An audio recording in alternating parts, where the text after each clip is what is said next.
ya. Hanya sebetulnya ada yang mau saya tanyakan tapi nggak keburu, lupa. Apa itu Pak? Ya saya ingin tanya calon wakil presiden beliau itu siapa, tapi lupa saya nggak nanya. Sebagai bersama anggota Kagama ya kan akrab ya, tapi namanya lupa karena tadi ada pidato beliau, saya juga pidato ya. Kalau yang lainnya nggak ada yang rahasia, nggak ada. Hanya kami menitipkan bahwa pondok pesantren di seluruh Indonesia itu mohon lebih diperhatikan. Sekarang sudah bagus, perhatian Presiden Joko Widodo sudah bagus ya, perhatian untuk pembangunan fisik, bantuan pembangunan fisik juga kami rasakan, pembangunan sumber daya manusia juga kami rasakan ya. Hanya tentu saja karena sesuai dengan perkembangan zaman, tantangan zaman ke depan lebih berat, lebih rumit, maka eksistensi pesantren dan kaum santri itu mohon lebih diperhatikan gitu. Sebetulnya dengan siapapun ya, Pak Ganjar itu bagus ya, bagus. Saya dengar juga misalnya dengan tokoh yang lain yang dari perempuan ya, itu juga ya bagus lah, semua bagus. Tapi memang teorinya karena kaum Nahdiyin ini adalah kaum mayoritas, NU itu mayoritas, basisnya kuat. Rata-rata kecenderungan politik partai-partai politik itu ingin mengusung yang berbasis Nahdiyin atau NU. Itu saya kira logika politiknya masuk, tidak masalah. Ya karena beliau teman ya, teman ya baik ya, semua baik Mas. Ya semua baik, Pak Ganjar baik, yang lain-lain juga baik.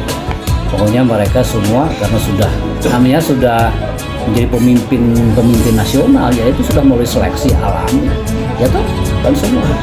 Pak Ganjar pernah jadi gubernur, sebelumnya jadi anggota DPR Komisi 2 kan, kemudian beliau jadi ketua Kagama yang membawahi banyak alumni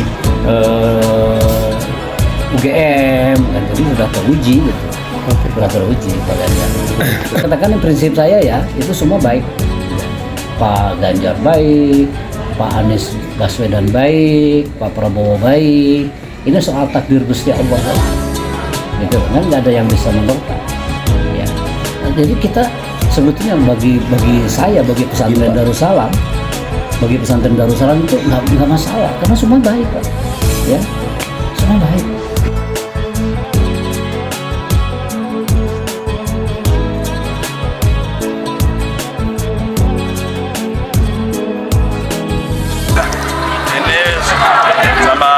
Fadil, ternyata pondok pesantren Darussalam itu sudah cukup lengkap dari sisi pendidikannya. Bahkan sekolah umumnya cukup banyak sampai perguruan tinggi ya, S1, S2. Tadi ada masukan agar institutnya bisa menjadi universitas karena sudah 1 tahun lebih belum selesai. Jadi tadi kami akan coba bantu komunikasi dengan Gusmen, insya Allah lancar. Namun demikian, temanya menarik, apa peran pemerintah dalam pendidikan pondok pesantren. Saya kira kalau pesantrennya seperti Darussalam ini cara intervensinya nggak terlalu sulit. Kalau fisiknya sudah, ya, maka kemudian kita bisa mengembangkan kolaborasinya, umpama vokasi di tingkat sekolah, santri-santri agar mereka punya keterampilan hidup. Yang kedua, kolaborasi produk. Jadi biasanya santri-santri yang sekolah punya satu produk yang dikolaborasikan, bisa dengan perusahaan dan sebagainya. Maka proses ini akan bisa membuat anak-anak kita makin berkualitas. Kalau tadi saya lihat pengetahuan anak-anak cukup tinggi, termasuk memahami dunia digital ya. Saya kira kolaborasi antara dunia pesantren dengan pemerintah jadi satu, menyiapkan anak-anak untuk bisa diterima di masyarakat menjadi sebuah kewajiban. Menghadapi perubahan dan siapapun termasuk santri-santri mesti siap ya, mentalnya, ya pengetahuannya, ya keterampilannya, ya manajerialnya. Artificial intelligence adalah hasil